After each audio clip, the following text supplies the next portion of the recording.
স্বামী স্ত্রী যে 22টি ভুল কখনো করবেন না। স্বামী স্ত্রীকে আদেশের সুরে কিছু করতে বলবেন না, কঠোর ভাষায় তার ভুল ধরিয়ে দেবেন না, অন্যের সামনে হেয় করবেন না, ভুলগুলোকে সময় সুযোগ মতো সুন্দরভাবে বুঝিয়ে দিন। অন্যের স্বামী স্ত্রীর সাথে নিজের স্বামী স্ত্রীর তুলনা করবেন না।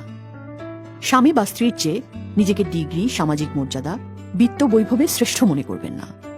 বিবাহিত জীবনে আপনারা অংশীদার। আপনার সাফল্যে স্বামী বা স্ত্রীর যে কোনো ভূমিকা অকপটে স্বীকার করুন। ছেলেপক্ষের অবস্থান উঁচুতে আর মেয়ে পক্ষের অবস্থান নিচুতে এমন না ভেবে পরস্পরকে সম অবস্থানে রাখুন। দুই পরিবারের সুন্দর ও আন্তরিক সম্পর্ক দাম্পত্য জীবনকে অনেক সমস্যা থেকে বাঁচাতে পারে। মা ও শাশুড়ি, বাবা ও শ্বশুরকে সমদৃষ্টিতে দেখতে চেষ্টা করুন। দেব ননদ বা শ্যালক শালিকাকেও আপন ভাইবোন মনে করুন। দুই পরিবারের রুচি, অভ্যাস, চিন্তাভাবনা, আচরণ সহ বিভিন্ন বিষয়ে পার্থক্য থাকতেই পারে। এগুলোর ব্যাপারে উদার ও নমনীয় হন। অনৈতিক বা অকল্যাণকর না হলে স্বামী স্ত্রীর পারিবারিক প্রথার প্রতি শ্রদ্ধাশীল হন এবং তাতে অংশ নিন। কোনো কিছু নিয়ে বাড়াবাড়ি করবেন না, খুঁটিনাটি বিষয়ে অনড় হবেন না। নির্দিষ্ট তাপমাত্রা এসি চালানো, ফুল স্পিডে ফ্যান ছাড়া, ফুল ভলিউমে গান শোনা, অন্ধকার ঘরে ঘুমানো, অতিরিক্ত ঝাল খাওয়া ইত্যাদি ক্ষেত্রে প্রয়োজনে ছাড় দিন। কিছু ব্যক্তিগত অভ্যাস রয়েছে যা আরেকজনের পছন্দ নাও হতে পারে। অভ্যাসগুলো ক্ষতিকর হলে তা পাল্টানোর জন্য উদ্বুদ্ধ করুন। আর ক্ষতিকর না হলেও কেন সেগুলো আপনার পছন্দ নয় তা শান্তভাবে বুঝিয়ে বলুন।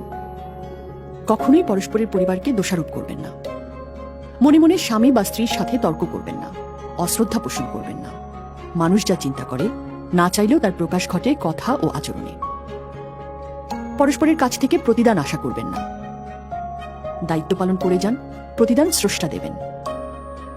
আমার বাবা বিষয়টিকে এভাবে দেখতেন, আমার মা এভাবে করতেন, এ ধরনের তুলনা না করে নিজেদের মতো করে ভাবতে শিখুন। নিজেদের ভুল বোঝাবুঝিতে প্রতিবেশী, আত্মীয় বা বন্ধুস্থানীয় কোনো তৃতীয় পক্ষকেই জড়াবেন না। সুযোগ বুঝে সরাসরি কথা বলুন, আলোচনা করে সমস্যার সমাধান করুন। অফিসের বিষয়গুলো অফিসেই রেখে আসুন। বাসায় অফিসের বিষয় নিয়ে বিরক্তি প্রকাশ বা আলাপ করবেন না।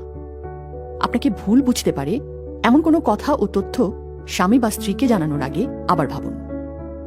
সামর্থ্যের বাইরে খরচ করা থেকে একে অন্যকে প্রথম থেকেই বিরত রাখুন। মানসিক চাপ সৃষ্টি করে স্বামী বা স্ত্রীকে দুর্নীতি করতে বাধ্য করবেন না। বিয়ের কিছুদিন পরে যদি জানতে পারেন স্বামী বা স্ত্রী মানসিক রোগী বা এমন কোনো রোগে আক্রান্ত, মাদকাসক্ত, সমস্যায় জর্জরিত যা আপনি মেনে নিতে পারবেন না, তাহলে দ্রুত আপনার পরিবারের সাথে পরামর্শ করুন। মাদকাসক্ত, সমস্যাগ্রস্ত, জটিল রোগগ্রস্ত বা মানসিক রোগীর প্রতি মমতা প্রদর্শন আর তার সাথে সংসার করা এক কথা নয়। পরস্পরের প্রিয় ও ভালো লাগা বিষয়গুলো সম্পর্কে জানতে সচেষ্ট হন। মাঝে মধ্যে পরস্পরকে প্রয়োজনীয় বা প্রিয় কিছু উপহার দিন। স্বামী বা স্ত্রীর অসুস্থতায় যথাসম্ভব সেবা করুন। দ্রুত ডাক্তারের সাথে যোগাযোগ করুন। কি খেতে ইচ্ছে করছে বা কি প্রয়োজন তা জেনে নিয়ে ব্যবস্থা করুন। তার অসুস্থতাজনিত অসহিষ্ণু মেজাজের বিপরীতে আপনি শান্ত, সহনশীল আচরণ করুন। অফিসে নির্দিষ্ট সময় পরও ব্যস্ততা থাকলে বাসায় প্রথম সুযোগেই জানিয়ে রাখুন। এতে দুশ্চিন্তা ও ভুল বোঝাবুঝি কমবে। যদি বোঝেন স্বামী আজ বেশি পরিশ্রম করে এসেছেন কিংবা বাসায় মেহমান আসায় স্ত্রীকে অতিরিক্ত কাজ করতে হয়েছে, তাহলে তার প্রতি সহানুভূতিশীল ও সমমর্মী হন। শত ব্যস্ততার মাঝেও নিজেরা একান্তে কথা বলার সময় বের করে নিন। ভালো ও কল্যাণকর উদ্যোগ এবং সেবামূলক কাজে দুজন যত একাত্ম থাকবেন, পারিবারিক সুখ তত বাড়তে থাকবে।